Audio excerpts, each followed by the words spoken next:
Where'll you be going? Texas? Damn, son, where'd you find this? Go on, make it happen. And now here's Steve and Michelle. Welcome to another great episode of Mallet and Michelle with your host, me, Michelle Lewis, back from the land of cough drops and cozy blankets, and Steve Mallet, Mr. Germaphobe, with a can of Lysol at his hip. And it didn't work. And it didn't, I'm sorry. I passed have the washed cooties. my hands are like a little crinkled up, dried out little prunes or something, man, because I have washed my hands so many times in the last week, and I still got it. So I'm sorry. But you know what? Hey, at least you didn't fall off the patio like I did. No, So- at least I got that going for me. But Yeah. I'm all dizzy and I'm falling off the back porch. Yeah, I did. I felt really good, and then I wasn't. But then, I think that's the way this one goes. Is like it kind of tricks you a little bit. It's like, hey, you're feeling pretty good. Why don't you go outside? And then you're laying in the yard. Well, you know what I equate this to? This was the cowboy cooties, because I was at the Houston Rodeo, and I was with, 3 million of my closest friends. I don't know where Holly didn't go to the rodeo, and she got it. I don't know. so- Maybe she sneaks out and goes Maybe dancing she with does. cowboys. Maybe I sleep really good, and I would never know. Hey, our guest today, Dr. Bening, Nadia Bening, she does TMS therapy, which is transcranial magnetic stimulation, which I never heard of that, but apparently it's a big thing now. It's a trend. It's funny because I heard about this years and years and years ago when my oldest was really small, when we first found out that he had dyslexia from a neuropsychologist. And I always kind of thought it was pseudoscience, but I guess it's becoming more mainstream now. And as a matter of fact, this morning I had an appointment with my lovely Dr. Delbarato, and I was telling her that we were interviewing Dr. Bening today, and she said so many of her patients are using cool. this TMS. I'm really looking forward to hearing more about that, because at first when you said she was coming on, I was a little skeptical, but I've done a little bit of research, and it fascinating. Sounds fascinating. It's very fascinating. And we need to thank our sponsors. We do. Nomic Power Solutions. Backup power generation. If you don't have a backup power generator right now, you got to call those guys. Okay, the other night, not to change the subject, but the other night the power went out in High Point. And you thought of Nomic. I did. You know why? Because my neighbors, Stu and Sylvia, they have a generator, and I heard that stupid thing go off, and it just made me mad. I wanted to go, because I couldn't hear anything, and all I could hear was their generator. So, okay. The sound of freedom. The sound of freedom. Jovi Belterra. Yes, if you're 55 plus and you want to live in a great community, that's your home. That's right. South Star Bank. Love those. They're awesome, aren't they? I love them. That's the only bank I've ever walked into. When you walk in there, they go, "Hello, Mr. Mallet." I know. I love that. So, and Mallet Integrity Team. Who are those people? Yeah, that Crazy. must be some real estate folks or something. Oh my gosh, some crazy real estate people. Yeah. So you have a story about this. I don't know how I'm going to get through this story without laughing, because this story really cracks me up. Okay, so I think it was last episode I touched a little bit on the controversy that was going on at Sycamore Springs here locally, and there was some sort of furry protest. And for those of you that don't know what a furry is, it's people that This is in the middle school? They wear costumes, and they're called fursuits. I'm going to really try to get through this. Okay, so there is a new bill that has been introduced or been filed, and it's called AKA the Furries Act. It's the Forbidden Unlawful Representation of Role-Playing in Education.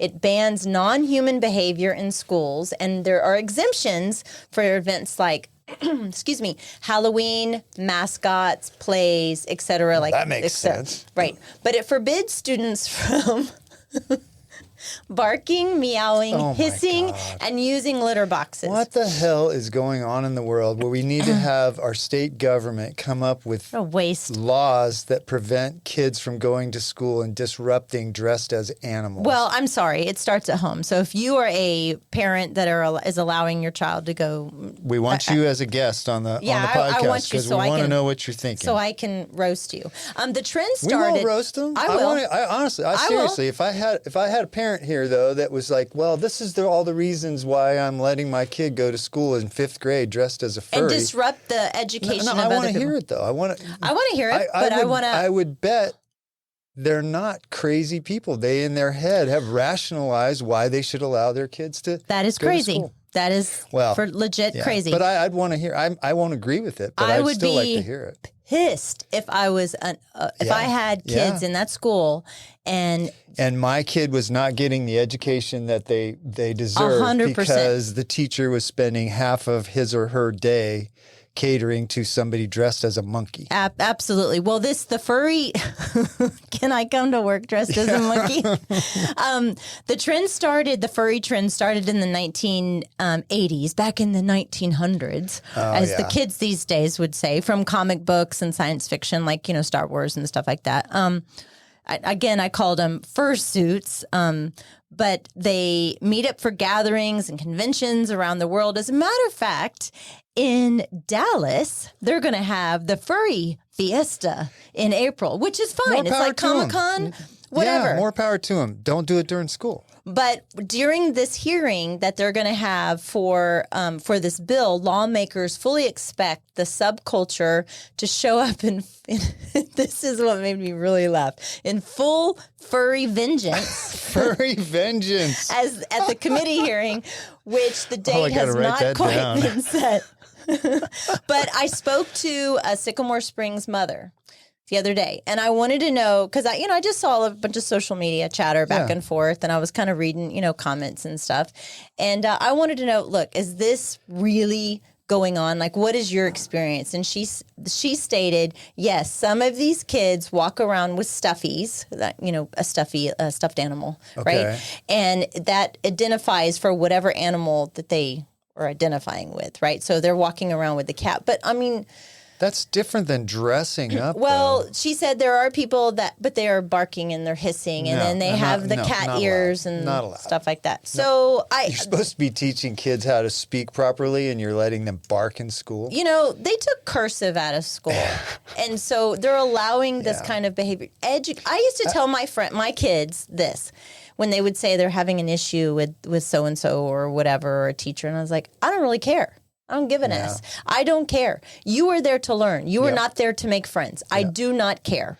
And so, whatever. But it's perplexing to me that why can't we just go back to having a dress code? You have to come to school uniforms, or even uniforms. I would have. Think about that. Mm-hmm. Think about the pressure that relieves from kids having to get up in the morning. Is this cool enough? Does this fit well? Is this in trend? You just put the same thing on that everybody else does, and you go to school and you learn. Down in the valley, they have. Well, because they have a lot of other issues down in the valley, but a lot of the schools down there are school uniforms. I'm 100%. Yeah, I would be 100% on board with it. Parents would probably spend a lot less money on school clothes because you instead of whatever $300 sneakers, everybody wears black Reeboks or something, and they're $65, and everybody's happy. Yeah, well, I think it's funny now. New Balance, which are the dad mall walking shoes, are now popular again with the kids. Oh, is that right? Yeah, the New Balance are cool shoes. Yeah, I found out so I run in Hoka running shoes, and apparently those are granddad shoes now. So welcome to my world. What do they call it? Chuggy. Don't be chuggy, Don't Steve be chuggy. Mallet. Oh God, I don't even know what that is. Have you know what the NASDAQ is? Yes, I do. What is it? It's the stock market. It's sort of. It's the National Association of Securities Dealer Automated Quotations. Oh, I didn't know I had to know Yes, you had to know the acronym. So it's an online global marketplace for buying and trading securities. So do you remember all the videos from like the 70s where in the pit in Wall Street where guys were standing there with a pencil and a notepad, and they're screaming and yelling and, I'll buy it, I'll sell. That looks so stressful. Well, so the NASDAQ came in and made all of that electronic. And the NASDAQ is mostly towards technology stocks. Mm-hmm. So like Apple is in the NASDAQ, Microsoft, Alphabet, Meta, Amazon, Tesla are all NASDAQ stocks. So you can buy and sell those on the NASDAQ. Well, NASDAQ is opening an office in Dallas. I saw that. They have recognized Texas as a financial sort of center point in the country. Dallas has always been the financial hub of the South, and it's kind of known for that. So that's so interesting. they actually have a nickname for it, which I think is fantastic. What's Yeehaw? No, what is it? No. So there's Wall Street, and now in Texas, there's Y'all Street. Oh, look, Y'all it was Street. almost. Isn't that great? Y'all Street. Y'all Street. Oh, that's pretty funny. So this headquarters in Dallas will serve Texas and the entire Southeast. And it's showing me that we're not a bunch of hicks out here in Texas. There's some real financial players here in Texas. Meta is moving their corporate headquarters or their corporation from Delaware. Tesla has moved all of their stuff here. We're becoming a real tech-heavy state now. Yeah, I saw there was somebody. Gosh, what was I watching? It was some national news organization, and they were talking about. No, it wasn't national news. That's what it was. It was one of Tarek El Masoui or whatever, flipping, it was on HGTV. And he was talking about the Tesla neighborhood that Elon Musk is building outside of Bastrop, Smithville, right around there. To house all the people that he has hired.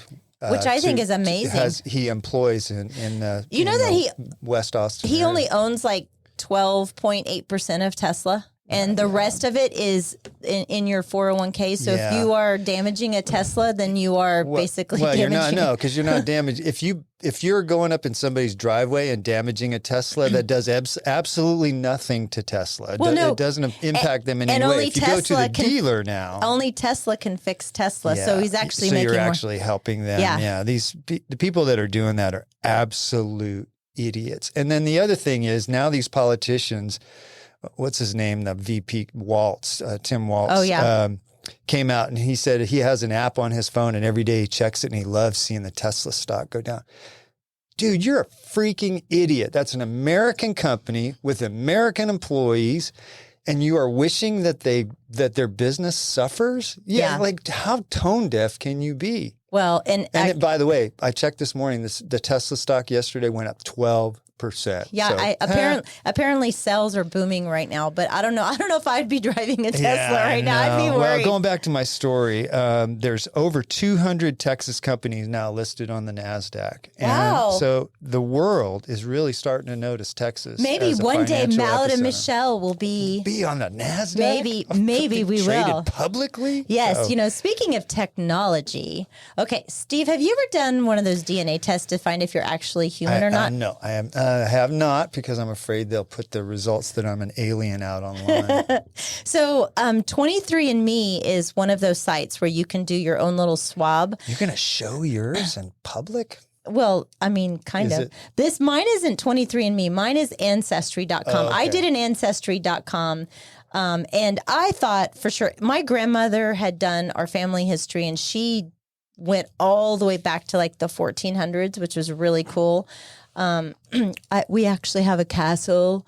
I just want to let you know. Yeah, look, you're 35% Scottish. I know. That's pretty wild. I know. Isn't that cool? So I thought this was all that I was going to find out was like where in the region, which I kind of already knew where I was from. Sort of North Europe is where you're. So my son saw this and he goes, "You're white." Okay. 57% England and Northwestern Europe, 35% Scotland. So 2% of you is from England and Scotland. Yeah. So I thought this was all it was, right? I mean, when I first got on it, but it has evolved. I think I've had this since 2013, something like that. But there's a lot more. You can do your family trees in there, which is really kind of cool. My dad has spent a lot of time. He got back in our family into the 1700s. Oh, it's super cool when you start to really kind of play in it. But apparently, there was a breach that happened at 23andMe a while back. And 23andMe, because of all of the settlements and stuff that they've had to pay, they have filed for bankruptcy. They have filed for bankruptcy. Their stock now, which I can't remember. I think company was valued at like $7 billion. Their stock now is worth like 91 cents. Well, so the funny story is through Ancestry, I always thought I was going to find some long lost relative. And then I got a message from this lady who was like a genealogist, and my DNA connected with somebody else's DNA. And my grandfather actually had a child, it was my mom's sister, but she was put up for adoption. I know. Okay. And Yeah, so I've lost you already. it's my aunt. It's Okay. a long lost aunt of mine that I didn't know. And I denied it for a while, but so it found, I know people are finding like their parents and, other siblings or whatever, but the California Attorney General has advised to go into 23andMe and delete all of your data history. Up to 15 million people could have their info for sale. 23andMe, they filed for Chapter 11 bankruptcy after a 2023 breach that exposed personal and genetic data of 7 million users, which is crazy. 23andMe they also owe money to pharmaceutical companies, this is what I thought was very interesting. AI companies, health insurers, and marketing. They've been selling your data to these companies so that they can market drugs to you or services. So I read this morning about 23andMe. One of the main reasons that they are going bankrupt is their business model was not sound. Nobody pays for that service more than once. It's not an ongoing thing.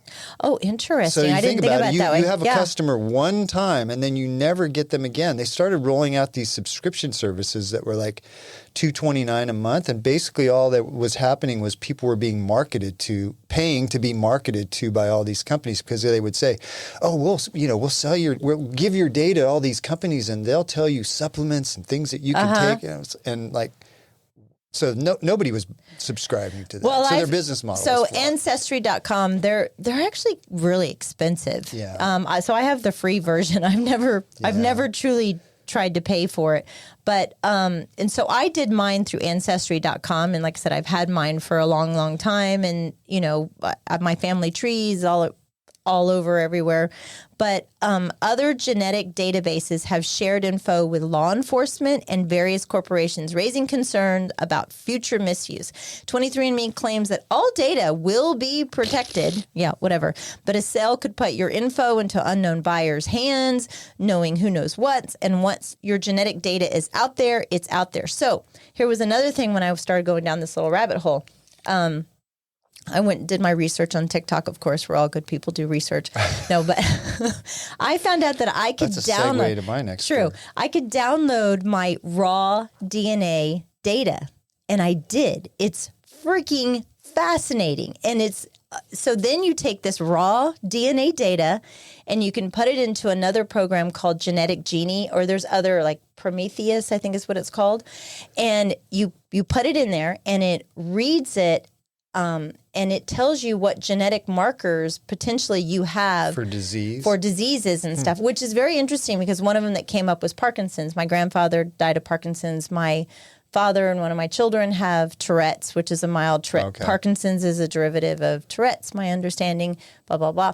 So I was like, oh, well, that's really interesting kind of, and it shows you like how likely you are to get it. And it talks about the hetero genes and the homo genes and all this other something way over my head. I asked Tate. I would argue that there are some things in life that are better left unknown. Like if I'll change the subject for you. If somebody came to you and said, "I can tell you the exact moment of your death," and they could, would you want them to? I don't know. I'd have to think about that. I would want that to be unknown. I don't know. I don't want my life to be dictated by some certain point in time in the future. But, hey, in 2032, in February 10th, you're going to die. I would beg wanna to know differ that. in one sense because I've had several girlfriends who have, because their mother had breast cancer and they have test positive for the BRCA gene. And so because of that, they have potentially saved their own lives by doing mastectomies and hysterectomies and things like that. So that in that sense, I can see that. The other side of that, though, is maybe you say, "Oh, you have a propensity for," you said Parkinson's, and then all of a sudden one day you wake up and your hand hurts a little bit. You're like, "Oh, is it Parkinson's? If I've got Parkinson's no, but now, I mean, I feel I like guess that would start to if make you're you very health, what's the word? Not conscious, but oriented? health crazy. Like if you really kind of go down that path, I feel like it could kind of be a mind bleep with you. yeah, I would see that. Yeah. But you know what? One of the things that was fascinating to me, it said because of my genetic markers, it said I was like 5 times likely to have lupus, and I was like, oh, guess well, what? that makes I have sense. lupus. Yeah. But so it told me a lot of things that I already know. But one of the biggest things I saw, like my father had colon cancer. My father died from colon cancer, and so I know there's a lot of new research now. Did that show that you had a propensity it had for digestive colon issues, Crohn's, which I have. I see a colonoscopy in your future, Michelle. I've had several. They're not fun. No, they're they are not fun. fun. I But, just had one last month. I have to tell you, I think there's a lot of good that comes down from this genetic testing and DNA testing, and you can find long lost, relatives or whatever, and you find out where you're from. And I feel like a curmudgeon because my dad did all this research, and I tried to be really interested in it, but I couldn't get into it. I am fascinated by it. I really, really am. I love history, and one of my bucket list items is to go to the Burgholt Castle in Austria, and I want to go. I'm going to work on my wave, and I'm going to say, I own Pull this up in bitch. the limo. Yeah. I own this bitch. That's funny. Kind of along the same lines here about being online. I've read an article in Mashable, and D. Marsh is going to hate me because I'm always talking about bad things about social media. But this headline for this is, the age of being very online is over. Meaning there's a lot of people now that are checking out of social media because we've lost our sense of community. A lot of people were drawn to Facebook and Instagram because, I could follow you and I could see what you were doing on vacation and, kind of catch up with you. And the algorithms have all changed now, and having a sense of community no longer exists. Like if you and I did it yesterday on Instagram. We went in our feeds, both of our feeds, and it was 2 posts and an ad. The whole feed was like that. And none of them were like people that we know, like friends or acquaintances. They were all like, Porsche Club of America and then cycling. And then so the algorithm was like, oh, Steve's going to like this. So these apps went from bringing people together, clubs and neighborhoods and stuff, to now they're just places where you go and people try and sell you crap. Don't you think there's like some sort of comfort in that, knowing that like, especially our children and maybe our children's children, they're getting back to relationships like face to face. My kids are not online. Like they do not post hardly ever at all. Now, Kendall, that goes right along with what I was saying. Kendall does a little bit, and my pastor's wife, Sharon Barton, she told me the other day, she goes, it just brings me such comfort to know that Kendall posts pictures of your grandbaby online because I get to see her. And she goes, nobody posts pictures anymore. So Sharon actually had said that. So, that's exactly that's what we used to want. That's what we used to crave, right? Is, what's going on in so-and-so's life? Let me see what they're doing, where they're traveling. So everything has gone from being connections to seeking to go viral. Do you remember Very Demure? Like this Very lady, demure, did you very know mindful. that video was done by a woman and she shared it with her friends as kind of a joke, and then it went viral? Yep. Remember the Choctaw girl? That was just a little, I know, don't go down that rabbit trail. But she started a Bitcoin or a crypto coin. She's going to jail soon. Yeah, she's going to jail. But the point is, these people now, they don't focus on doing posts to connect people. They do them solely to get more people to look at the post. And I think this is very disturbing. More kids are checking out and not doing it, but 30% of kids in 18 and under were asked what they want to do when they grow up. 30% of them said they want to be online influencers. What? 30%.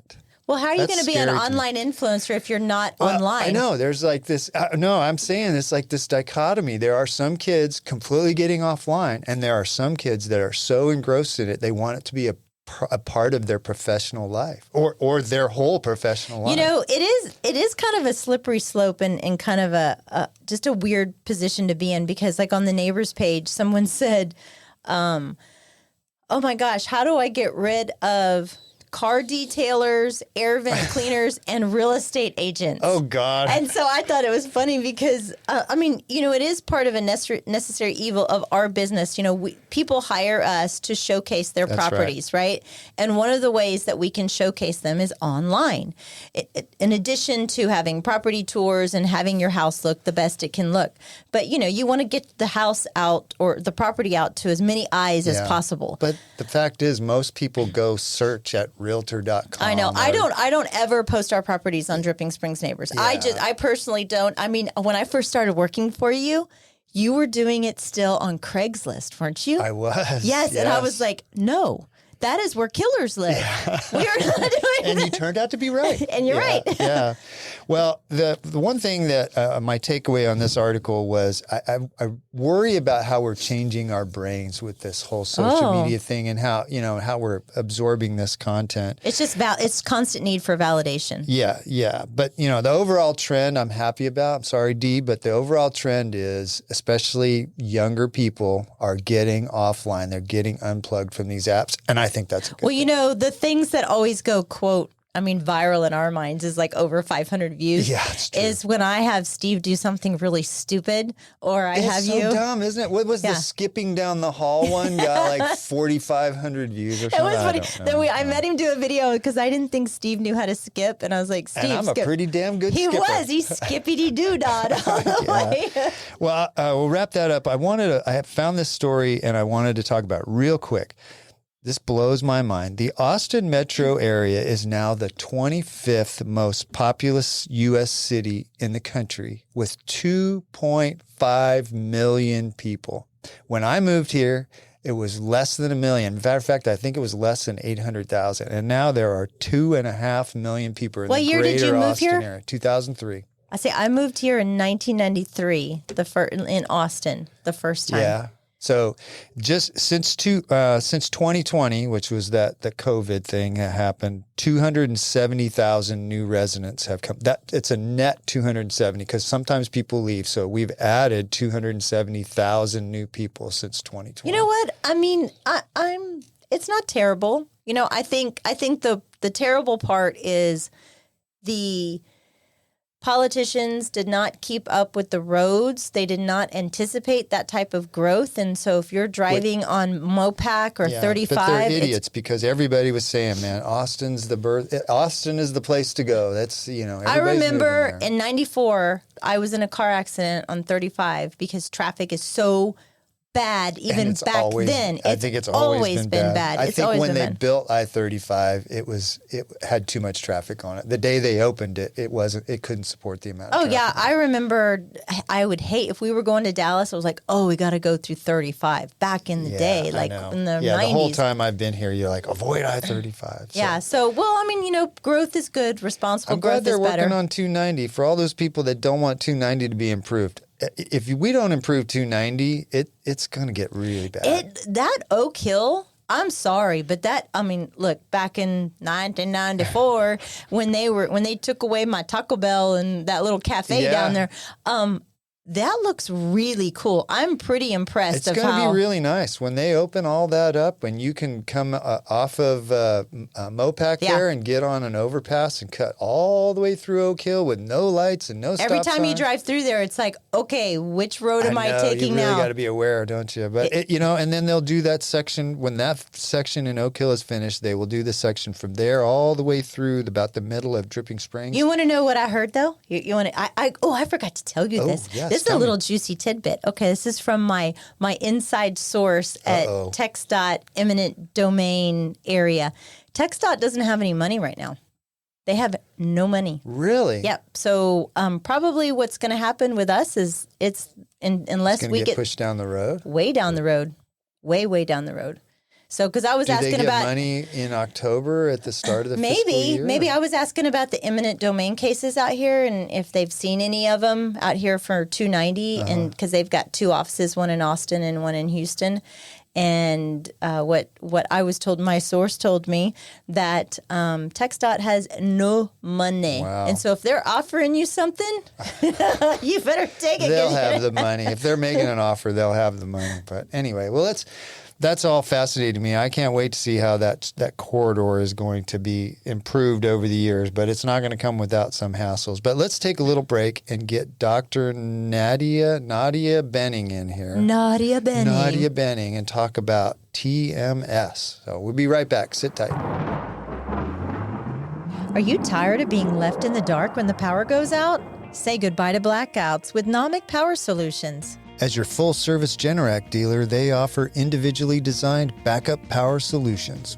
From start to finish, they've got you covered.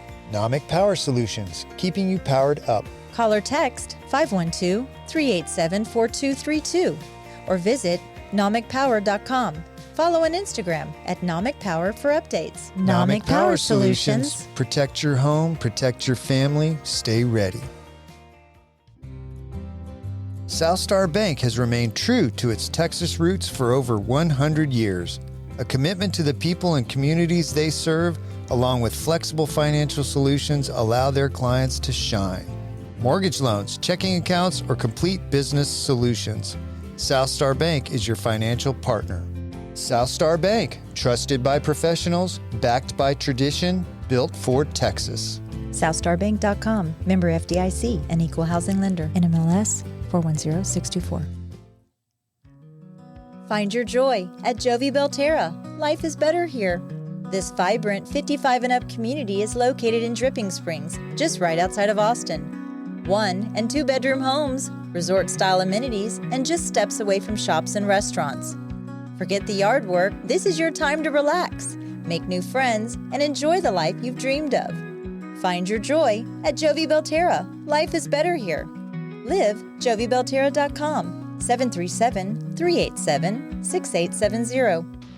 This show is brought to you in part by the Mallet Integrity Team, serving Dripping Springs, Austin, and the surrounding areas of Central Texas since 2004. When you need the best real estate advice and service, give them a call at 512-829-2062 or email them at malletintegrityteam.com.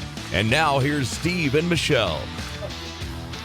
And we're back with Dr. Nadia Bening. Welcome to the show. Oh, thank you for having me. I'm so excited to be here. Yeah, we're excited to have you.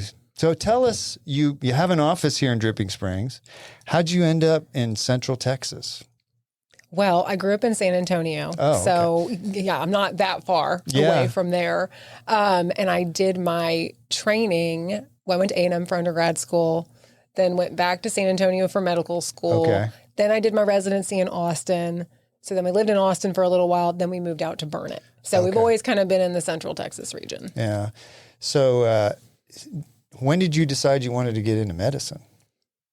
Well, both of my parents are physicians. Oh, are they? Yes. In San Antonio? Yes. So my father was the chairman of nephrology at the Health Science Center in San Antonio. Oh. My father-in-law was a physician in San Antonio as well. Really? He was an anesthesiologist. Oh, my goodness. Yeah. Well, I bet he knows my husband. He's a surgeon, and maybe they work together. Maybe in the OR. back Small in the day. world, the medical business. Back in the day. So you kind of just grew up in the field. I did, and my mom was a pathologist. So I grew up playing in the basement laboratories with dry ice on the black tables. With my sisters. I know a San Antonio pathologist too, Dr. Longbotham. Oh my gosh, geez. Yeah. I bet Thanksgiving dinner is really interesting. Yeah, at your I bet house. it All is. these doctors Who wants to carve the turkey?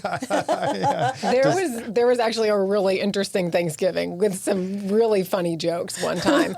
My dad passed away in 2015 of a stroke, unfortunately. But my mom's still alive, and she's in San Antonio and doing well and everything. But yeah, holidays are always fun. Does your husband, the surgeon, gets to carve the turkey? I'm assuming, right? Yes. With a scalpel. Yeah, he fries it and he cuts it.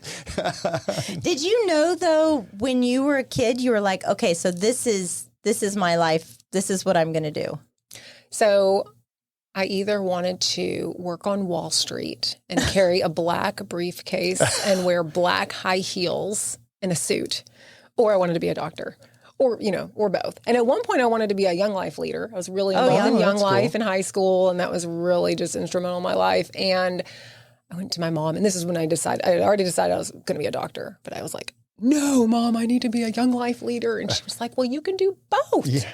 What high It's not school the did best you go advice I to ever in got. San Yeah, Antonio? it probably was. Yeah, I went to Clark. That's okay. So you probably grew up right around the same area that my husband grew up in. Oh, that's probably true. Todd would have gone to Clark. Clark was brand new, and he went to Marshall. Yep. So similar. Mhm. Yep. And so are you a psychiatrist? I'm a psychiatrist. So you go to medical school, and then you pick your specialty, and you chose psychiatry. Well, they kind of pick Is it that how for that you a goes? little bit, right? So like you go to match day, right? Oh, no. Well, you pick it. No, because you go to match day already having chosen what residency. Yeah, because because you've don't you get you go through all these interviews and stuff like that? And Oh, you you're mean like, from college to medical Yes, school? uh-huh. Yes. Okay. But no, you still rotate through everything in medical school. You learn everything in Yes. medical school. And I thought I went to medical school It's okay. to be a OB-GYN. oh, Yes, an OB-GYN. And then shortly into like gross anatomy, You're like, I'm not doing I don't this. think I want to be down there all the time. And then I was like, well, what the heck am I going to do?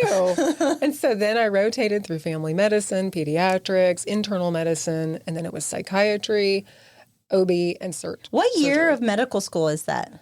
Is that Third third year. year? Third year. Yes. Well, at least things might have changed Okay. Yeah. since I was there. What drew you to psychiatry? I mean, besides the fact that you didn't want to do some of the other This is stuff. actually an intervention, Steve. There's a reason why she's Oh, here. yeah, No, I'm thanks. just No, kidding. but it's for you. You figured No, it no, out. I did. It's No. an intervention for you.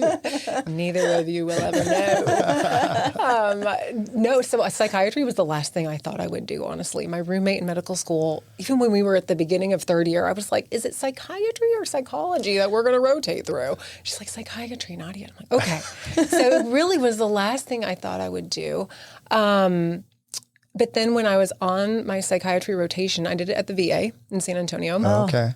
And I found myself, there were like 3 specific things. Number one, I started praying for my patients when I was on my psychiatry rotation. And I don't know why I hadn't prayed on my pediatrics or family or the first 3 rotations I did, but it was just something that kind of stood out to me of like, oh my gosh, okay, like why, am I doing that? But anyway, that stood out to me of like, okay.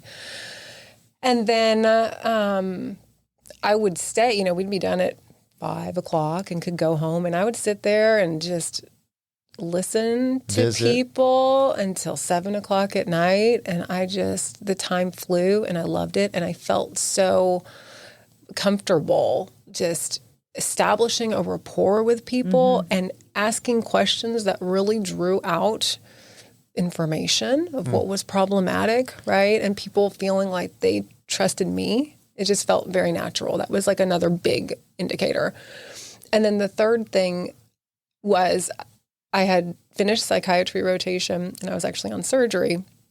And we were in the trauma pit one day and a kid had come in after trying to take his life. Oh, jeez. And my husband, Thomas, was actually the pit leader that day. And so he was the one, ordering everybody what to do, calm as a cucumber, of course. And I was, just kind of sitting there on the side, not doing anything because it was such an acute case. Thankfully, the young man survived. He was 15. And I left the room, and I'm not a big crier, but I left and I was like, oh my gosh, I'm so sad. Why did he do this? Why? I wanted to know why.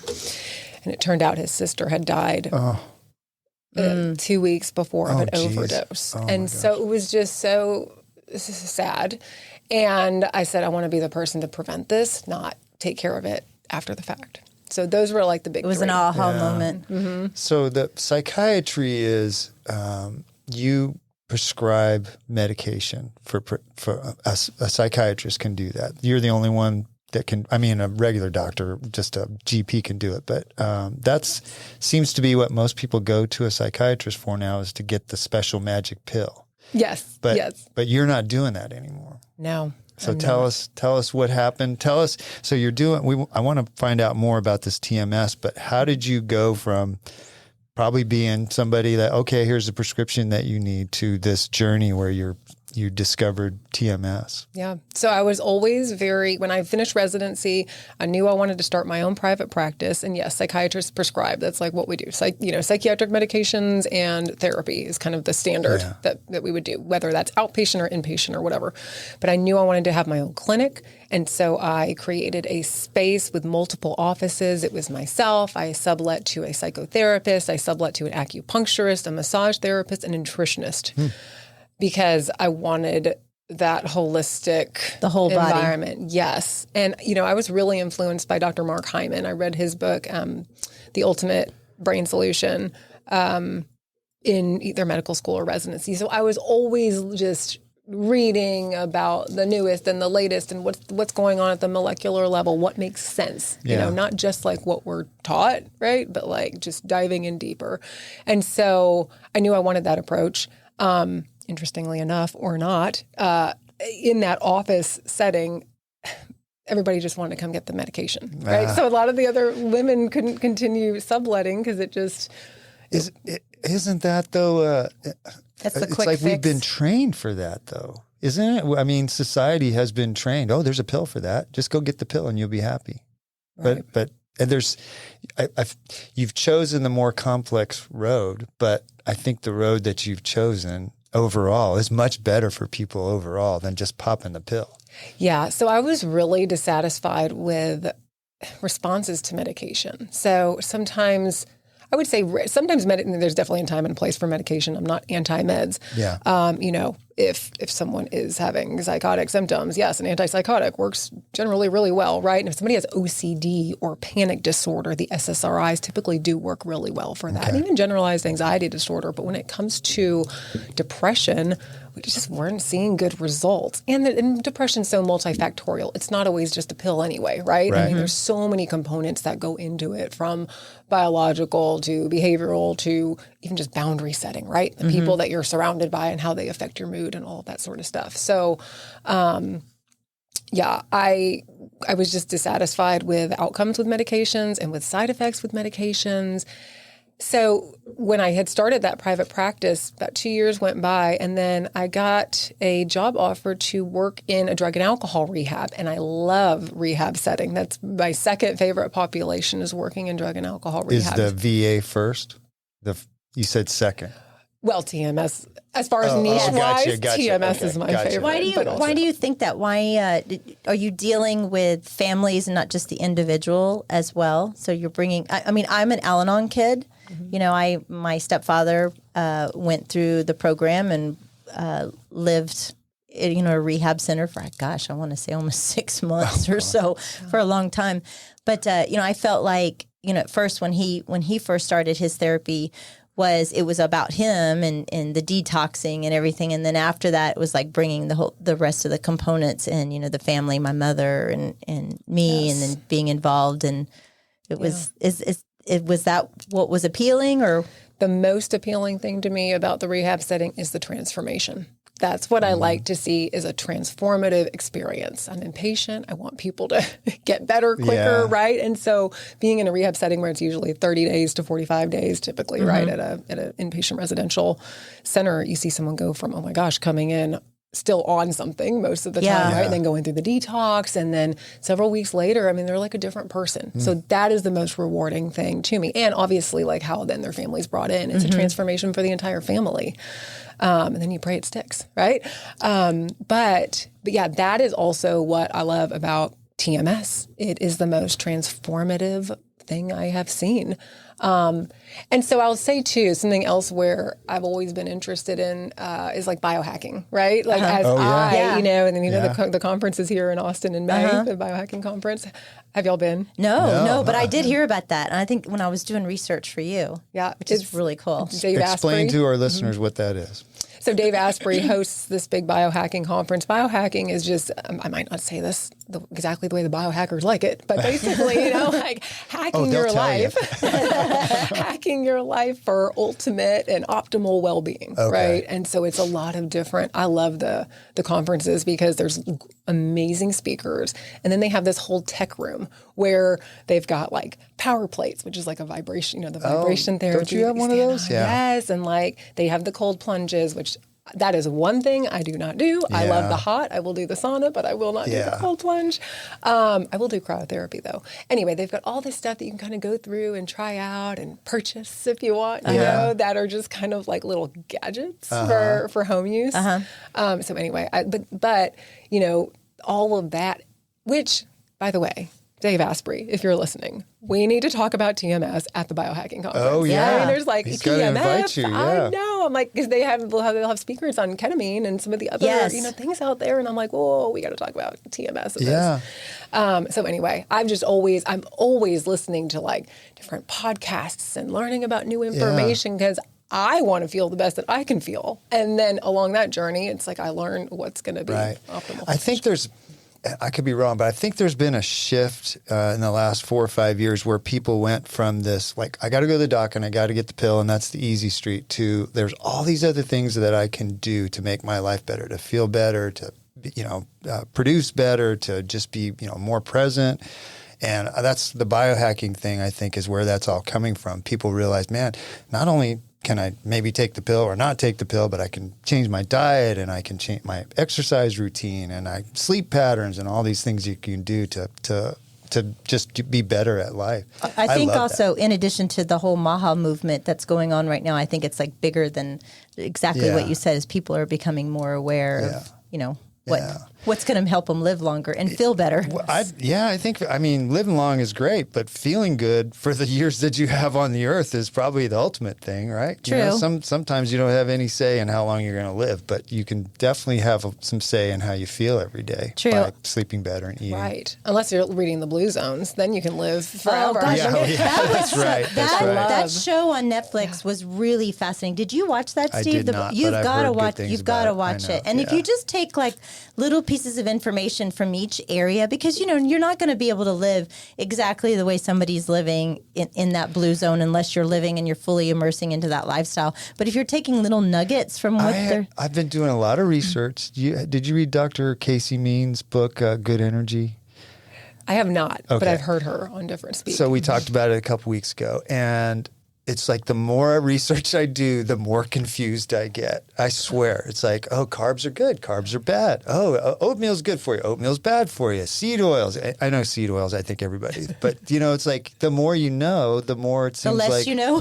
It is. Feels like that sometimes. So. Yeah, I agree. It can become that way. Yeah. So TMS, transcranial magnetic stimulation. Yep. So break that down. Yeah. Tell us what that is and how you came to be using it in your practice. Yes. So it is kind of what it says it is. So it's using magnetic energy pulsed through the skull, through the cranium, and it stimulates the brain. So transcranial magnetic stimulation. So we use different frequencies of magnetic energy in the form of hertz. So, you know, like a 10 hertz is like a high frequency in the realm of TMS, and like a 1 hertz is a low frequency. So it's like high frequency can activate underactive depression pathways in the brain. That is the primary mechanism of action that's talked about when it comes to depression.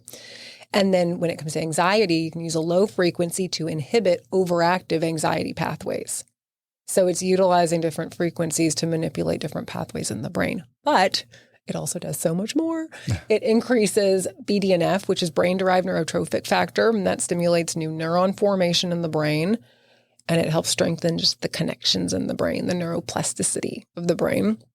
It increases brain blood flow, specifically to the prefrontal cortex. So a lot of times we'll see like improvements in, you know, focus and energy and even impulsiveness, because it's like we're stimulating that prefrontal cortex.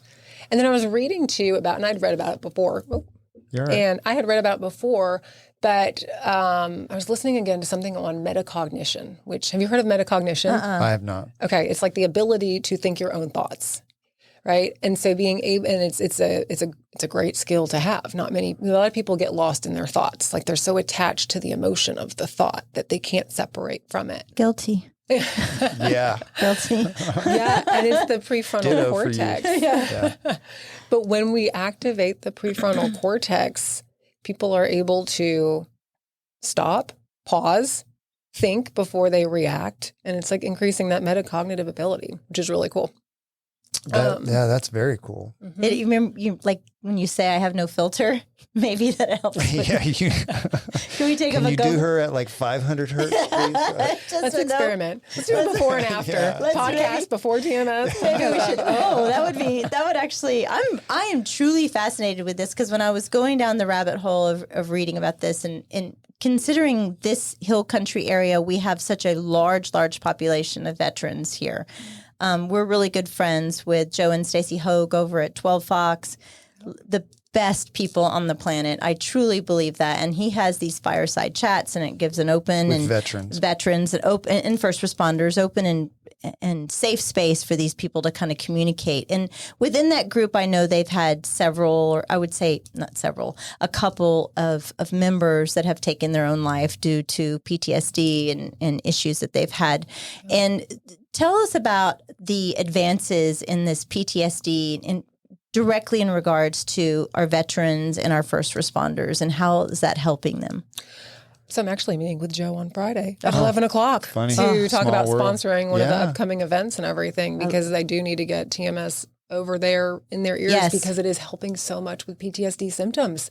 And it's interesting. We could do like the depression protocol and it helps with PTSD symptoms, or we could do the anxiety protocol and it typically helps with PTSD symptoms. So it's interesting. But people will notice less re-experiencing, less flashbacks, less hypervigilance and feeling on edge all the time, and then just negative cognitions that come with PTSD, and it's part of the diagnosis. It's like depressive symptoms, right? Yeah. It's like it helps them feel better, feel brighter, not spiral and ruminate on negative thoughts. So yeah, it's a huge tool for PTSD. And there are some specific PTSD protocols. They're off-label. Insurance isn't covering it yet for PTSD. But when we see somebody who has depression and PTSD, we do the depression protocol, and it's like it's working for both. So, and if it's not, we'll add on the extra. We'll just tackle on the extra protocol anyway. So depression and PTSD, what other things can it treat? TMS, what other things can that treat? It's now FDA approved for OCD, Okay. so obsessive compulsive disorder. And there's a couple different protocols that you can use. We were for talking about, OCD. before we went on air, we were talking about dyslexia or neuro, what is it called? Neuro issues. I can't think of it. Just totally went up. Neurodivergent? I'll find What's it. in the my- success rate? You're treating somebody with TMS that has OCD. What's the success rate?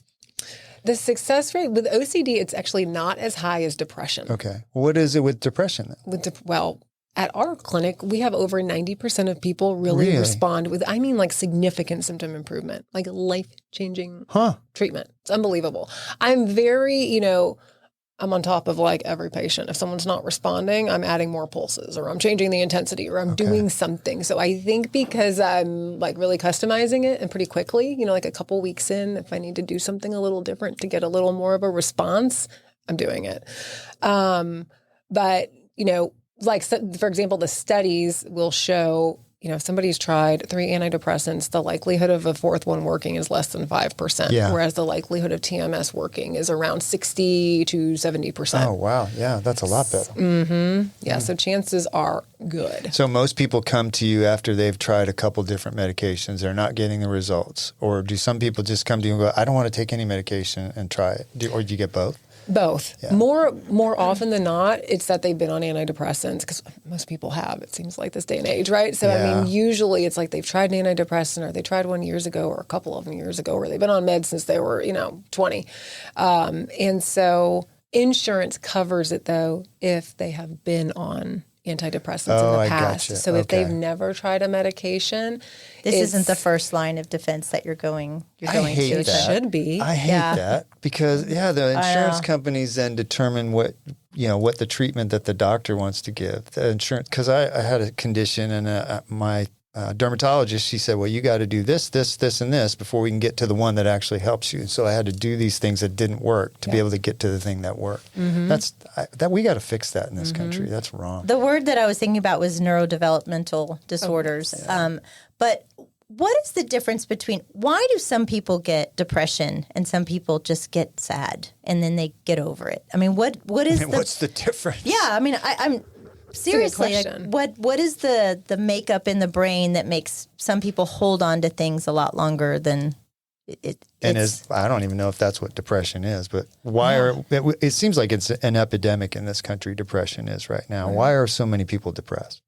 Well, again, I think there are so many different multifactorial reasons, right? I mean, someone could be going through a divorce or, the death of a spouse or whatever. Situational and then it's like this cluster of symptoms reads as depression, right?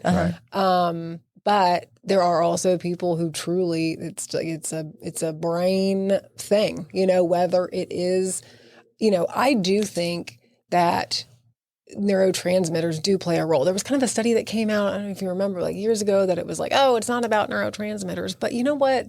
Like I said, when I talked about OCD and panic disorder, really when we give an SSRI, a serotonin reuptake inhibitor, like it works really well. So there's got to be a role, obviously, right? Of like serotonin. We know dopamine plays a big role. That is one more thing TMS does is it releases dopamine. That's a big one, by the way.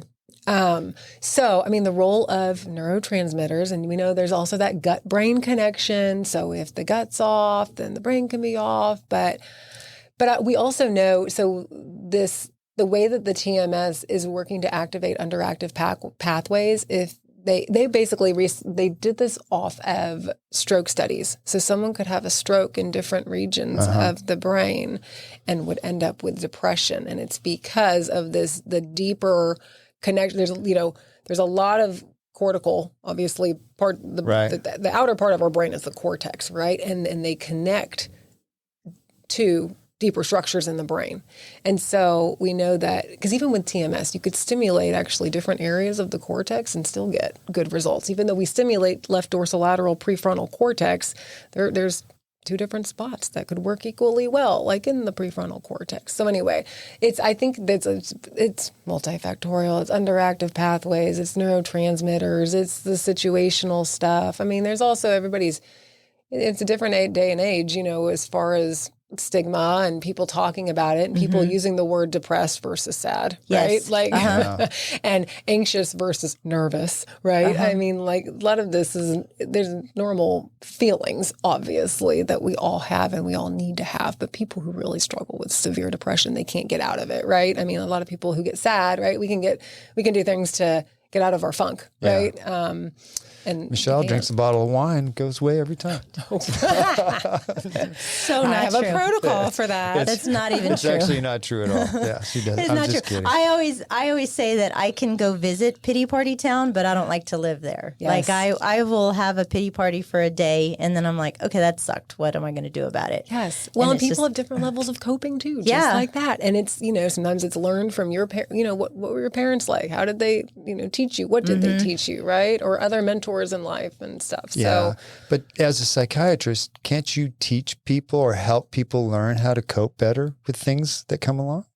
Yeah. I mean, there is different forms of therapy, like cognitive behavioral therapy and acceptance commitment therapy and dialectical behavioral therapy, all these different things that try to teach, distress tolerance, how to manage your emotions better, how to change patterns. But it takes a lot of work. Yeah. It takes a lot of work, which people need to do the work. I'm not saying not to, but I have found it so interesting, like with TMS, it is the most effortless thing that patients have been able to do and get like transformative results. Yeah. It's pretty so awesome. what's a typical therapy session? How long do they go? Tell us, somebody comes into your office, you interview them, what's like start to finish, and then how long do they go? So I come in, I've tried 3 different depression medications and they're not working, and I come sit down with you.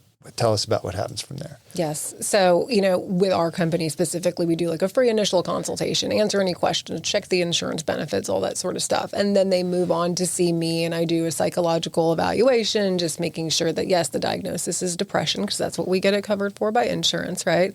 That they've had a couple different antidepressant trials, they've done therapy, any pertinent like surgical history or medical history, right? The only contraindications for TMS are active seizure disorders or metal in the scalp. Okay. And then there's some other relative contraindications. Pacemakers, one of them. I've treated patients with pacemakers. They did great, but sometimes it's an insurance determining the contraindication deal. But, making sure that somebody does not have any contraindications, that they're a good candidate for TMS, that they understand, the procedure, the risks, the potential side effects. And then most of the insurances require that we do get a prior authorization. So we submit some paperwork saying, oh, yes, they meet the criteria. And then we usually hear back in sometimes 2 hours, sometimes a week, as far as getting the approval. And then the course of TMS is 36 sessions. That's what insurance covers. So it's 30 sessions with 6 tapered toward the end. Okay. But people want to come ideally 4 to 5 days a week, as frequently as they can. 36 lifetime coverage or 36 total? Because because these treatments, what I was reading, it's 1 to 2 years, and then you have to start the process again. Is that right? Maybe, maybe not. But the insurance will authorize 36, and then typically people are getting results for 1.5 years, 2 years, sometimes longer than that. But insurance will cover it again if they have a relapse of depression symptoms, and insurance will cover it. Do they have to start the whole process again of being on medication again? Okay. No, they're automatically approved if they did TMS the first time and responded to it. Yeah. Okay. And the sessions there's different protocols as far as the length of how long someone's sitting in the chair getting the treatment, right? I mean, there's 5-minute protocols, there's 10-minute protocols, there's 20-minute protocols. Some of the insurances kind of dictate which protocol you do use the lengthwise, for the course. But the great thing is that there's no doubt, aside from sitting there and the pulse is being, it feels like a tapping up against the scalp basically, but people are awake and alert. They drive to the sessions, they drive home. So there's just no downtime. So side effects wise, that's what I was going to ask. Yeah. Headaches. One of the things I saw was anger. What is that about? I said that one of the side effects was being angry. Or agitated. Yeah, it's uncommon, but it's, the way I think about it is we're stimulating the brain. If it's too much stimulation, if it's too much activation, people can get a little bit interesting. Irritable. Yeah. And there's also, if somebody has an underlying, let's say, bipolar disorder where they've been manic and truly agitated, psychotic, delusional, in a psychiatric ward, TMS could activate someone. So if somebody does have bipolar disorder, insurance won't cover that. Oh. And you can treat bipolar, and the studies are looking amazing for bipolar depression. They're really good. And I've treated some people who have bipolar, just not covered by insurance, but they did great. And for the bipolar depression, not for the mania, for the bipolar depression part of it. So you just have to make sure that they're on a mood stabilizer to keep them from, getting manic, right? But good results with that. But the depression is really the primary. Is the primary thing. Focus. What is the generalized success rate just overall of TMS? Not necessarily in your practice, but just overall. Average of about 60%. Okay. Wow, that's amazing though, considering. I mean, if you're somebody that's been relying on pharmaceuticals for the majority of your adult life, and you can sit in a chair and maybe get your life back. Yes. Because there's, along with all the pharmaceuticals, Michelle will do it if you offer manicures and pedicures while she's sitting in the chair. So I think I can get her to show up. Right? I thought about IV hydration. Spa day? Sign me up for that. Yeah. Actually, this is actually looking better and I better. know, yeah. I wouldn't get approved for the depression. I'm like the anti-depressant. Like, she's too happy. Shut her up. But you were talking about the irritability or the side effects, right? Yeah, I wanted to ask you, what are the other side effects? Yeah, so the most common thing that you'd hear about would be like a mild headache. So 10 to 20% of people might get a mild headache. It's kind of dictated by how quickly you ramp up the intensity on somebody. So we don't see it that often. You can kind of mitigate the headache. And interestingly enough, TMS typically is treating headaches, and it treats migraine. It helps with the symptoms more so than causing them. But headache is the number one potential, side effect that comes along with it. I was often wondering if insurance wasn't a factor. Like if insurance just said, okay, we're going to cover for everything, what are some of the other areas that could really be life-changing? Like for me, migraines, I have been a lifelong migraine sufferer. And when I was reading the side effects of a headache, I'm going to do something that would cause a headache, but would my headache eventually stop the bigger migraines that I experience? And specifically with the migraine protocol, it's like one pulse delivered to the back. Onto my occipital, or can I say, I want it right here? Is that covered by insurance typically? Not yet. Okay. I hope You're working it on gets, it. I mean, headache or pain is like the second most commonly studied thing after depression for TMS. Thousands of studies. So yeah, pain is a big one that it can help with, including headaches, including migraines. Tinnitus is something that we get a lot of calls on. I've treated a few people off-label for tinnitus. Unfortunately, we didn't get that long of results. Like she did 10 sessions, and then she only had symptom improvement for like 2 weeks. And so it's kind of like cost versus benefit. I'm like, Then there's Parkinson's. There's like several studies on like Parkinson's helping with the movement, of Parkinson's, as well as the cognitive symptoms. What about dementia? Yep. So cognitive impairment and dementia, they're doing studies right now. It was interesting that you were talking about your gut health and how so many new studies have come out about back in the 70s and 80s, the low-fat diet. They're starting to see now of the women, especially the dementia that are showcasing because of the fat pockets that are not in your brain that need to be protected. And it's like all about your health, your food that you're eating that are going to affect your long-term cognitive Have you done ability. any research into that? Into what? Into the dementia being caused by diet conditions back when they were much younger.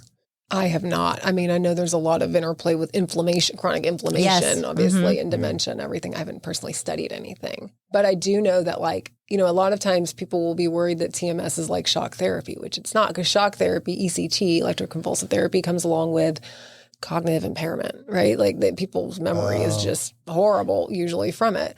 And if it worked for what they needed, it great. But that is one thing that TMS actually usually has cognitive enhancement. No cognitive impairment. I mean, it's been... You had brought up something about lobotomy. I mean, I know it's a joke, but if you think about the treatments back in the 50s and the 60s, someone who was dealing with the reason I said that was, do you have people that come in that are very skeptical, but they try it anyway and they have good results? We do. Most people, though, are excited. I mean, it's like they're like, finally something different, and they're eager to do it. They're motivated. They're, looking forward to it. But every once in a while, someone's skeptical, and I just say, come in. Don't think about it too much. Just keep coming every day. And somebody that's depressed or got PTSD, and how many treatments before they typically say, wow, I've noticed a change? Usually in the first 2 weeks. Really? So 80% of responders are usually going to notice something in the first 2 weeks. So that's 8 to 10 therapy sessions. Okay. Yes. Sometimes it's in one. So Really? those people will come back the next day, and it's like, okay, was that placebo or was it not? But I've just seen it so many times that I'm like, it's hard to believe it's placebo. And so many people are like, no, I went home and I cleaned out my entire garage, and I had been putting that off for 5 years. You know what I mean? Or they went and worked out, and they hadn't worked out in years. So it's some obvious, and sleep is a big one. I mean, people will usually notice improvement in sleep very quickly, like in the first few sessions, usually within the first week. They're going to respond to it. They sleep much better. What is the age limit for somebody that wants to get this treatment? How young will you treat, or will insurance cover? Yes, so it just got FDA approval for adolescent depression recently. So 15 and above. Okay. Yep. And some of the insurances are covering it, and some have not caught up yet to covering it. But like TRICARE. And only for depression. And only for depression. TRICARE's or covering OCD. it? It can get covered for OCD as well. Okay. Yes. TRICARE. That's amazing. Yep. That TRICARE's covering it. Yep. Aetna is doing 15 and above. Wow. That's on their prior authorization form as long as the patient's at least 15. So, but we're expecting more and more. Just insurance is kind of following suit. In your bio, you mentioned that you want to sort of spread the word about TMS. And part of that, I think, would be getting insurance coverage for more conditions. How are you doing? How are you spreading the word? And how are you helping the insurance company come into the modern era where they cover these things? So the biggest forum that I know of that's really trying to make headway with, insurance coverage and that sort of thing is the Clinical TMS Society. So they've got different groups, that are working on all sorts of different things. But that's the Clinical TMS Society is kind of that's where I go for grand round lectures and learning like the newest and the latest and the greatest and TMS and pediatrics and TMS for pain and just, all sorts of different things. I just try to spread the word, honestly, by social media. That's the biggest way that we try to put the word out there, whether it's just organic on our feed or whether we're doing paid advertising anyway, just for our marketing purposes. I mean, most of our patients have not heard of it. They'll see a Facebook ad, they'll book an appointment, and we always ask, where'd you see us and had you seen it? Have you heard of TMS before? And I mean, 95% of the time it's, nope, never heard of it. Weren't we scrolling through your Instagram? And it popped up. Yeah, that's right. And it did pop up. I want to know, what is some of the controversies surrounding TMS that maybe people have? Is it controversial right now, or is it just not as well known? I think it's just not as well known. I know that there are times where, I think it's hard for providers to refer to TMS when they know nothing about it. It's hard as a physician to refer to another physician if you don't know, what I mean? So I think that is one big thing. I think that's probably the biggest thing. I've also, though, heard, I've had a patient who, patients have said, like, oh, yeah, my doc says it doesn't really work that well. And I'm like, darn it, because, it really does. I guess give me that doctor's name. Going, But that's the thing that I'm always like, oh man, no. Come do it with us, and then let's go back and tell your doctor. Yeah. And so that's a big I'll coordinate. If someone's getting TMS, halfway through, we're sending a coordination of care letter explaining in the letter what TMS is to the doctor and the patient's progress so far. And so that's that's one of the biggest ways that we just kind of spread the word to other providers, because we'll send it to their primary doc, we'll send it to their therapist, whoever we can get to put on their release of information, and we tell them that, hey, we really use this to try to educate other providers. So do you think part of that is a general practitioner is so busy just going patient to patient to patient, and they don't seek out new treatments? They're just been doing whatever it is, been prescribing whatever antidepressant, Zoloft, Xanax or something. What's the one that's on the White Lotus show right now? Lorazepam. They're talking about all this time. Ativan, lorazepam. Yeah. The husband's stealing it. But isn't that though what you think's happening? These doctors, they don't have the time to research new treatments. I do think that's what's happening, because I think most doctors do want to help people and would want to know about the best thing out there. So I just think they're back to back seeing patients. And if they're, working for a larger hospital corporation or something like that, then it's all about the numbers. It's all about the revenue, right? So it's they don't have that time, or they don't make that time. That's kind of what I love right now about watching my son go through med school. It's he has this such idealistic view of what his medicine practice is going to look like. And I hope he remains that optimistic, and that, he was a rescue swimmer in the Coast Guard for 8 years, and he got into medicine because he wanted to continue helping people what he was doing in the Coast Guard. And, so him deep diving into something is him okay, I picture this particular patient that has this issue, and I'm now deep diving into the kidneys or the adrenal glands or whatever it is he's researching. But then I feel there are sometimes I myself, Steve, has had, I'm sure you have also had this experience, where you go into a physician's office and you literally are just you're just a box that just needs to be checked. They gave you 10 minutes because that's what the insurance company the employer allows. And we've been very fortunate to find an amazing physician here in town. We talked about it earlier, Dr. Delbarato, and I feel she gets it. She understands it. And why do you think so many physicians have kind of lost that first do no harm kind of aspect of why they went into this for the first place? You've dedicated your life. Yeah. Do you think that some have gone away from the do no harm? I mean, intentionally no, right? But I just feel it's in, I think they just go along with what the training was and never question anything, right? I think being curious and being someone that wants to grow themselves, right? That's how you learn, is if you're a curious person and a growth-minded person. And so if you're just kind of plugging away, doing the day-to-day, not thinking much, not questioning anything, I think people just fall into It's like the medical industry. They come out of med school and they're all idealistic and they're going to change the world. And then there's like this tsunami of the medical industry that just rolls them over and takes them, and they sort of lose track of where they're going. Well, they're just along for the ride. Tate has experienced, because, he was in the real world, right? He actually had a real job, and the students that some of the students he's experiencing, they went from college right into med school, right? And so, and they did their volunteer work or whatever, but Tate had actual like human to human. He actually practiced his clinical studies on actual people. And so he's like, I go to school with a bunch of nerds. It's like a bunch of analytical, like they're not seeing the forest through the trees kind of scenario. Yeah. And I feel that. I mean, I feel like we were talking about pharmaceuticals, which I really admire you in that sense, where you've looked for alternative ways of treating patients where you're not just driven by the pharmaceutical industry, where it's so talked about now, where like everything, that their money, their influence is in almost every single aspect of our lives. Do you see that, Nadia?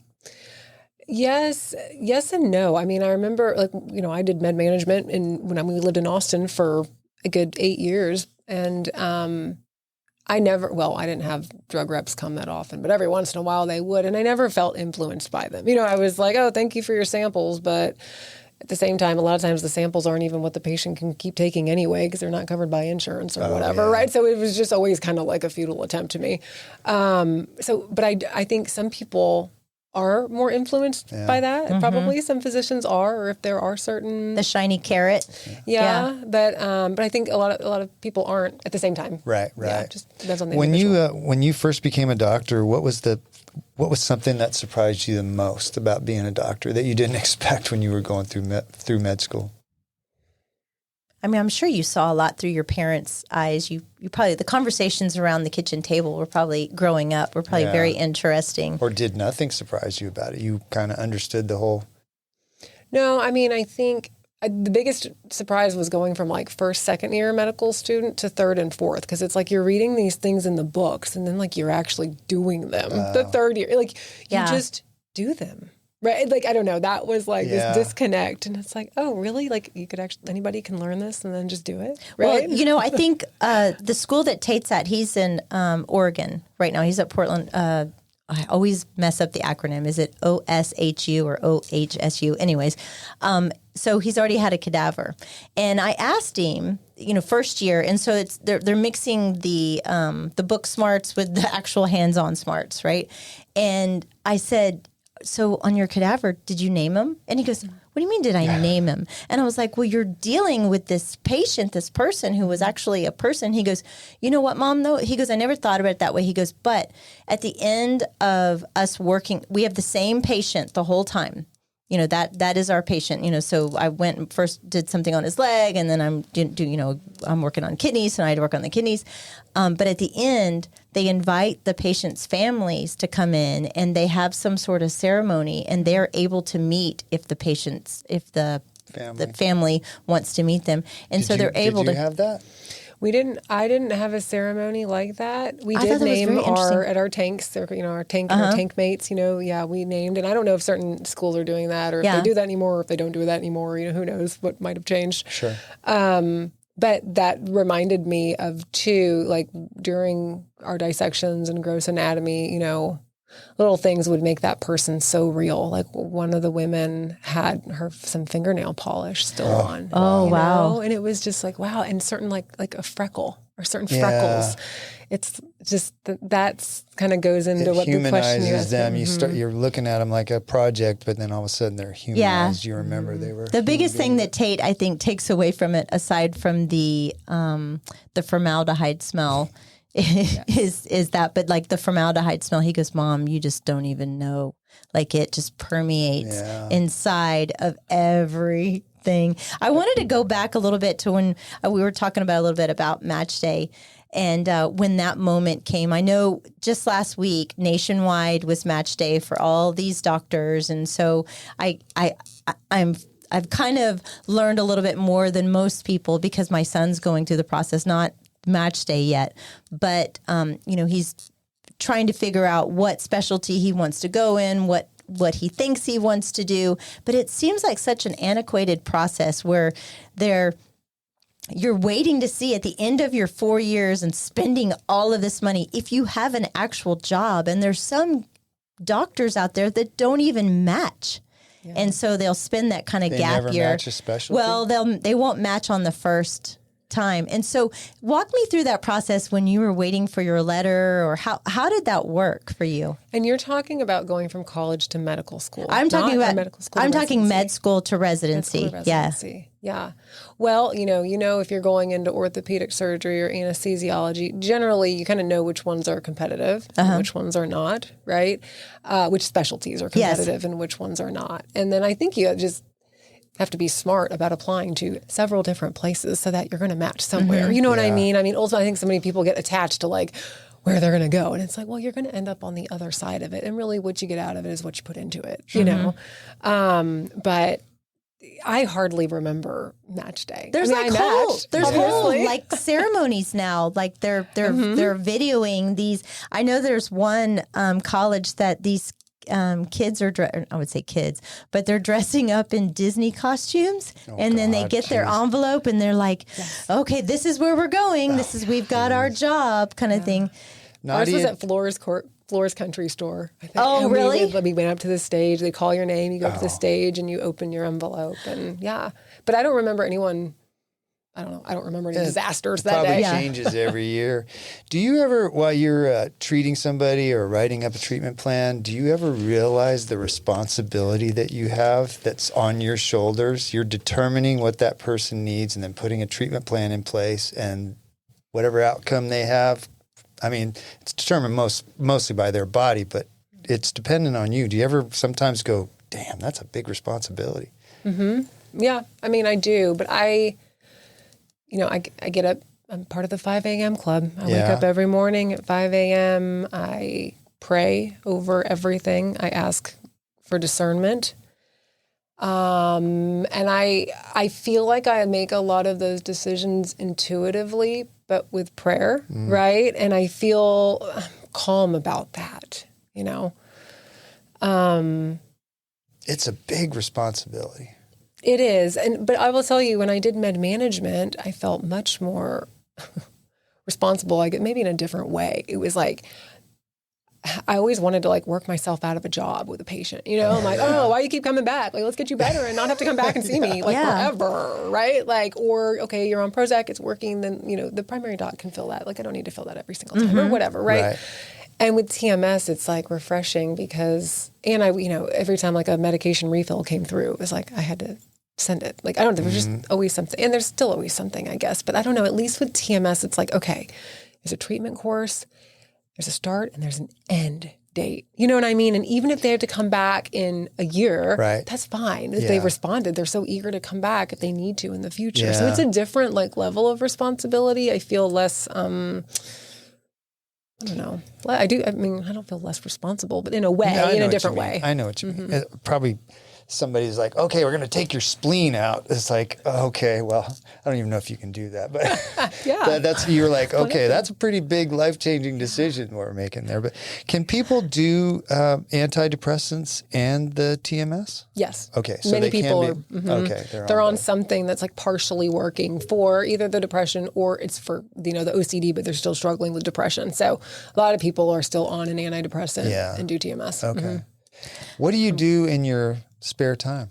How do you live? How do you fill up the I saw probably she hours travels. That you have? She likes to, she went to Italy. Yes. Oh. I know. Amazing. When was that? Last April, went to Italy with a friend. Yeah, we had such a good time. I can't wait to go back to go. We were talking about the movie Gladiator, and Steve goes, oh, I heard that was awful. I said, no. I said, because I got to do the Colosseum tour at night. And I said, and once you watch that movie and you know that you walked those, Italy is so amazing, isn't it? Oh my gosh. It's on my list. I'm going to buy a house there one day. Mark my words. You can hold me accountable. Okay. I want to have a house I'm going to come visit. Tuscany, And they're pretty affordable out there, actually. Are they really? Yes. Well, yeah, some you of them. look at some ItalianPropertiesForSale.com. ItalianPropertiesForSale. You could buy it for like $30,000, but you have to put so much into you have to it. Fix it up. Some of the ones. Yeah. I was watching something the other day, and they had they were showing Lake Como. Mm-hmm. And I thought that's where George Clooney lives. Yeah, but that's a fancy place. I will never go. And I definitely won't own property there. No, you should go. That's on my next bucket list. I would love to go. It just seems like France. You're going to France? Is coming up soon. Yeah. So the friend who I went to Italy with, we said every year we're doing like a big one. You know. And have you been to Scotland yet? No, I have not. Do you want to go to Scotland? I do. Yeah. Yeah. It's very worthwhile. That's a good one. Where are you going in France? We are going to Paris for our first few nights, and then we're going down to Nice. Yes. And Nice, and then we'll go to Monaco. You need to go to Reims so you can go hit all the champagne and. That's where I went. It was really fun. Oh, I can't. Well, we can talk about that. Yeah, we will. I'll need some recommendations, but I do love to travel, and I love to. I've got 3 boys, so I've got an 8th grader, a 6th grader, and a 3rd grader. I do it by grades because I'm like, I don't even know how old they are. 13, 12, and 9. Same thing. And you're living out in Burnett on a ranch right now? Yes, we moved from Austin. We used to live in Steiner Ranch. We moved in 2019 to an 80-acre property. Okay. Wow. So we've got longhorns that keep reproducing. And we've got a couple horses. We have 3 goats. My husband hates them. Oh, yeah. And we've got 2 donkeys and Do your boys all help you take care of all those animals? Sometimes. Yeah. We brought home the school duck. So Pike, my middle son, Knox, Pike, and Bricks are my boys. And Pike just begged us to bring home the school duck at the end of the year. You know what I mean? Like the little duckling. Yes, I remember. Okay, so. I remember. That's how Steve got a chicken. Yeah. He has a chicken. Okay, yeah. And so we've got this duck that I feel like I'm going to get some haters or something, but he's like living in a chicken coop. Okay. And we let him out and he'll like go down to the pond and then he'll just walk right back to his coop. He's institutionalized. Yeah. And his name is Little Red. Institutionalized. That's funny. I have some rapid fire questions for you that I like to do. Okay. Some of them are really kind of quirky, but they're funny. Okay. What's the most Texan mental health issue you've ever treated? Jeez. Addicted to barbecue.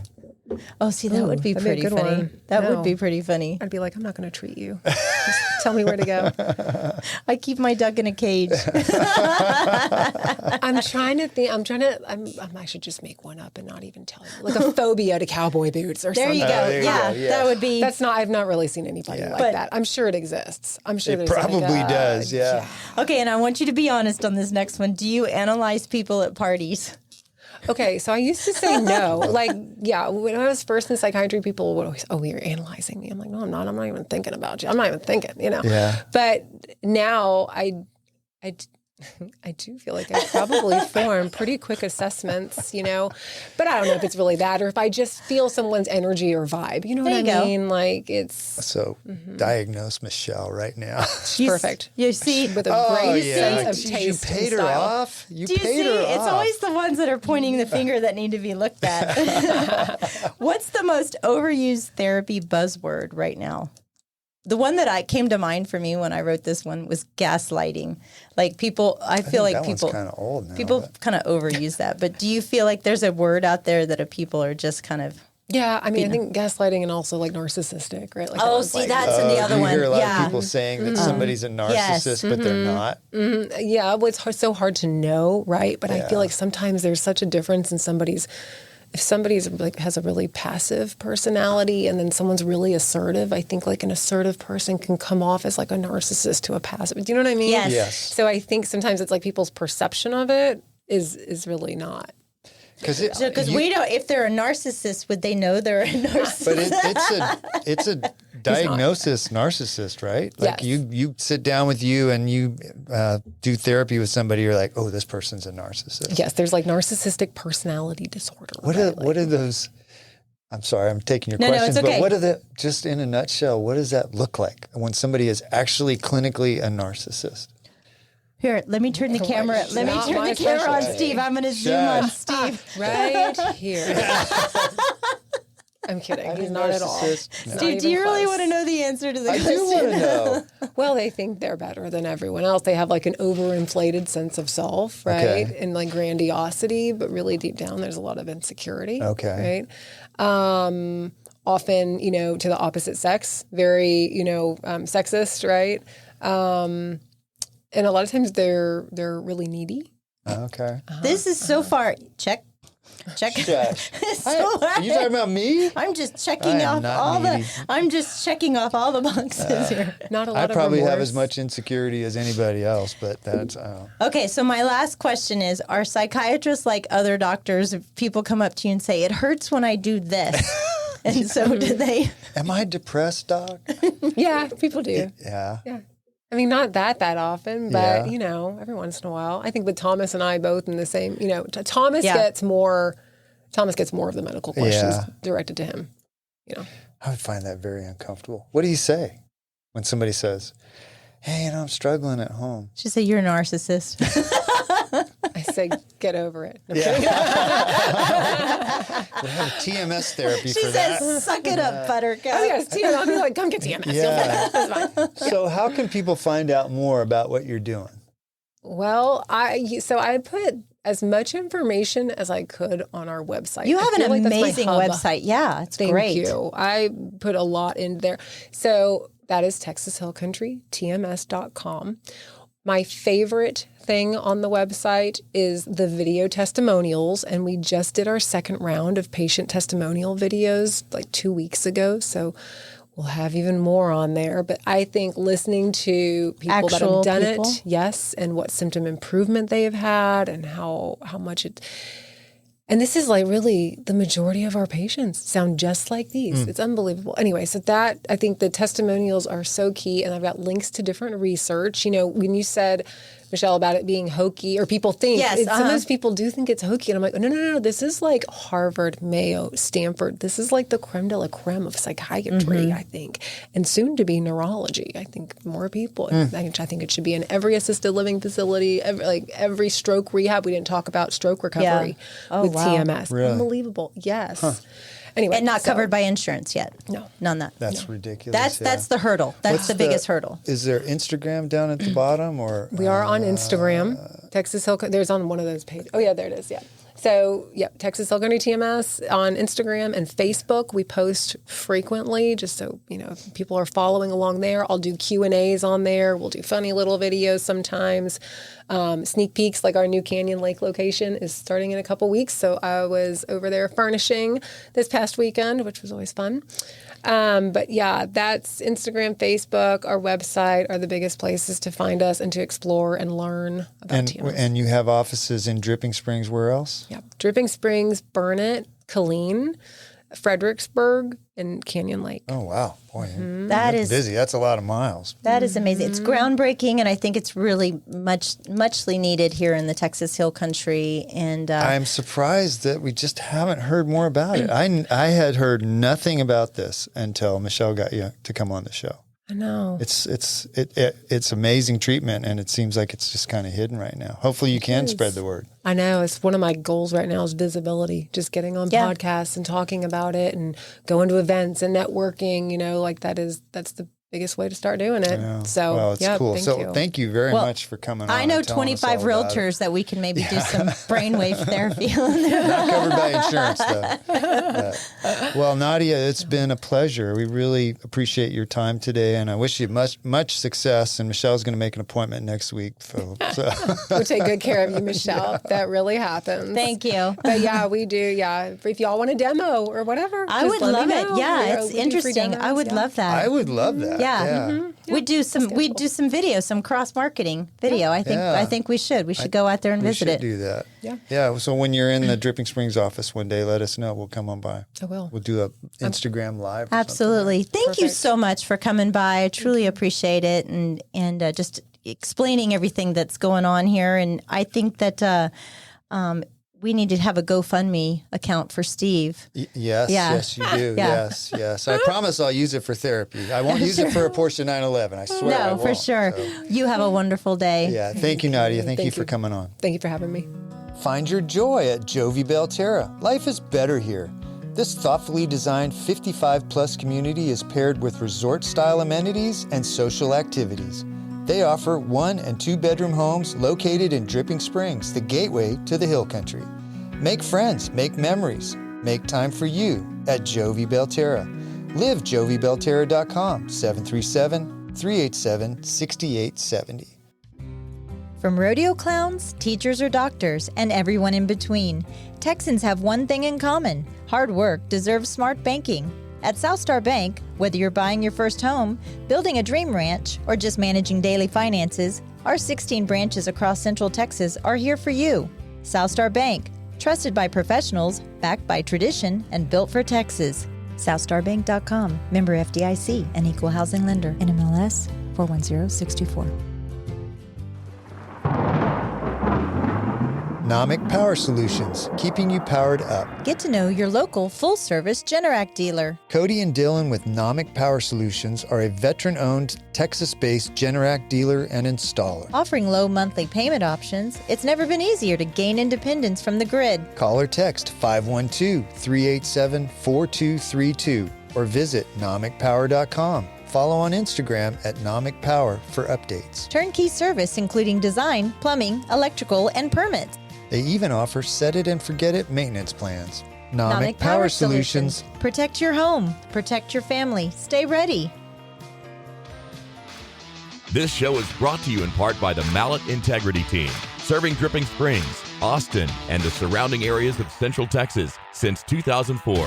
When you need the best real estate advice and service, give them a call at 512-829-2062 or email them at malletintegrityteam.com.